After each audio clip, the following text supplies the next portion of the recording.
Hello, my name is Rav, and I am about around like almost 45-day player on Forsaken. I play Forsaken mainly for fun sometimes, and I like doing 1v1s with really good people. Anyways, since the Azure's release, I've noticed how completely weak Azure is, and how easily he is to getting countered and chased with a horrible catch-up move. And I will be taking a deep dive into this. This is going to be a deep dive into the milestone Forsaken's newest killer, but weakest killer, and how I'll fix him being Azure. And later on, I'll also be complaining about the Forsaken community complaining about killers being very overpowered on release. Now let's get on with Azure. Azure himself. So what is the problem with Azure? Well, problem 1. His first problem would obviously without a doubt be his lack of an actual good aura reveal. How is this a problem? Well, having an aura read is the strongest thing a killer can have, especially if it's able to be used on command, which Azure can't.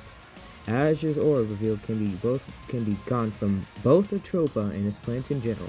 However, this means if you hide and avoid his plants, especially in the last minute standing part of the game, you can make Azure lose a ton of time looking for you, securing an easy win. His second problem is without a doubt his plants. What about Azure's plants? Well, mainly stigmatized, being an absolutely horrible plant, with a horrible predicting feature it has, and it's detecting in general. Not only that, but when it detects a survivor, and the survivor is on a different elevation, the plant will detect, but the hitbox is literally a flat plane that it won't hit at all. I will proceed to show a video showing off one of these problems. This was taken from my good friend Tron. All credit goes to him.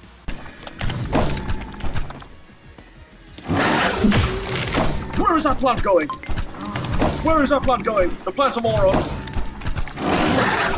No remorse! Problem 3. Next up, his third problem, inflorescence. What about it? Well, first we have the very long windup when being summoned on a single spot. This can be a very problem, especially when you're trying to, or if you are trying to summon a survivor with it on spawn, allowing an easy escape for a survivor, and losing huge amounts of distance. Then the golem has a lifetime of 39 to 40 seconds. Not even the 45 it's supposed to be. In case you don't know, it's actually bugged. I have tested this in a private server, and my calculations were correct. This means that golem can easily be wasted for no damn reason at all. But why is it like this? Well, because it's meant to be a tool, an unreliable tool at best. The golem has 50 max stamina, meaning if the survivor can, they will outrun it. Then his abilities having a move that literally requires you to be next to a survivor to land the ability, being blooming, and unearthing being a small trap that the survivor can easily escape. It only does 15 damage, and gives the survivor distance if they get hit by multiple parts of the wave. The trapping tool giving survivors distance away from the trapper. I expect it going to be way better in my opinion, and I'm mainly upset at how weak it is. Problem 4. And now last but not least, Azure's main problem, a reliable way of catching up and chase. And Strangle. This ability is the worst catch-up move in this entire asymmetrical horror game in my opinion. But why, you may ask? First, it has a very small hitbox being corrupt nature size. Second, it has a bright shining light coming out of Azure for some reason, so say goodbye to predicting the survivors, as that's readable now. Third, we have the most devious windup that could have been added to a catch-up move. 1 entire second is very long. Fourth, huge stamina gain reduction, being at 75% reduced. Fifth, no iframes to protect you, even if you do land the ability at all. And the worst one that makes the factor seem even worse, a catch-up move with a 25-second cooldown. Why would a killer, especially Azure, having only one catch-up move in chase, have it be 25 seconds long until you can use it again? All of these problems make Azure a horrible killer, and I have a lot of people as friends being very good players at the game who also agree with Azure actually being an absolutely horrendous killer in the game. Fixing Azure. Now, how will I fix Azure? Well, I have load ideas on how to fix this chopped cheese killer, and even went forward to rework one of his abilities. Stigmatize. Stigmatize hitbox is very flat if you look at it, and you should have its hitbox extended a lot by about the height of the plant's model, and extended a lot at the bottom if the plant's model was turned upside down. Then, the grab is increased by half and the plant tracks the survivors directly instead of predicting. It doesn't detect until survivors are 2/3 into the detection range to avoid easily juking it and avoid just running past it, making it actually punish it. And Strangle. First, stamina regeneration reduction goes from 75% to 50%. Second, the hitbox is bigger, being slightly below Hunter's Feast's hitbox size by a stud. Third, the wind-up is reduced by 0.3 seconds, now being 0.7 seconds.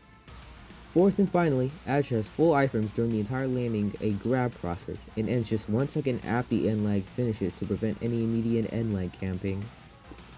Inflorescence. This ability's lifetime gets completely reworked.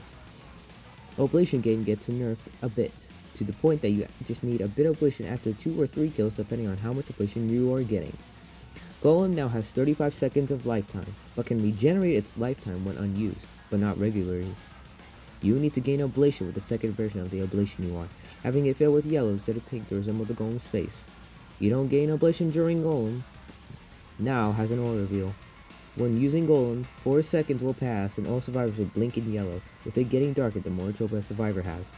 And this process repeats again, and when using golem, you have to wait 4 seconds to see them instead of blinking or them blinking instantly, making golem more of a tool to be used.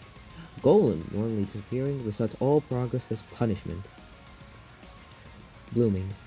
Blooming should now do an instant 35 damage if they're in the golem's model, and losing damage when not in the golem's model. Unearthing. Now unearthing has an interesting mechanic. For every wave the survivor gets hit by, they take 4 damage. Instead of an instant 15 damage, it's now 4 damage per wave. The wave just gets just a bit bigger the longer it goes to make it more worth to actually trap with. That concludes the buffs I finally done for Azure. I believe these are the main things holding him back from being really good, and I pulled him out of the slasher tier into the actual good killer tier with this one, in my opinion. The community. The community itself is what is holding on-release killers from being good and showing their true potential. What do I mean by this? Noli was utterly weak, but many people have also stated that Noli was the best killer on release. Even a YouTuber, Sharky Leo, has stated this in the old Forsaken video complaining about Forsaken's balancing and the Strangers from the Past update. That is not true at all. Sixer was actually good on release. Being hemorrhaged lasted an entire 30 minutes. Bloodhorse had infinite lifetime and could easily stack up blood after a blood hunt ended. Being able to gain another in seconds, a true snowball, making up for his horrible collision box. And then the community got outraged until he was OP, and then he got gutted, obviously. And when people found out his struggle on small loops with tight corners, it was just easy to win against Sixer. Nosferatu was also good on release, with Ascension being a good catch-up move and a ambushing tool. Then it got gutted, and other parts got gutted. And people then knew how to counter him, and he sucks, and to this day he does still suck. And then there's Azure, and you know how it went. Funny thing is, I told my friend on a call one time, Hulis, you might know him, that after he told me Azure's gonna be a good killer on release, I replied, no, I knew just from his kid he's gonna be weak. They are definitely still gonna complain and afterwards find some way to counter it easily. Now he's gonna get some nerfs after release. It looks like my prediction came true. People complain, Azure gets countered by hiding, and after he got some nerfs, being circlable fire rate, being able to use abilities mid-throw on a survivor, etc. Overall, Azure is in a desperate need of a buffs. Sorry, I'm stirring a lot, Jesus, bro. As leaving him in a weak state is really bad for people who play the game and enjoy its playstyle. And the community needs to actually pay attention to a character and how they work before showing off quick judgment. After all, you should never judge a book by its cover. I really hope you understand my reasoning for it and fixes for Azure and how the community should understand a character. Maybe I'll see you all next time if I do another thing like this for another killer. Or maybe even a survivor. 2-time could be next. 2-time is really chop cheese right now.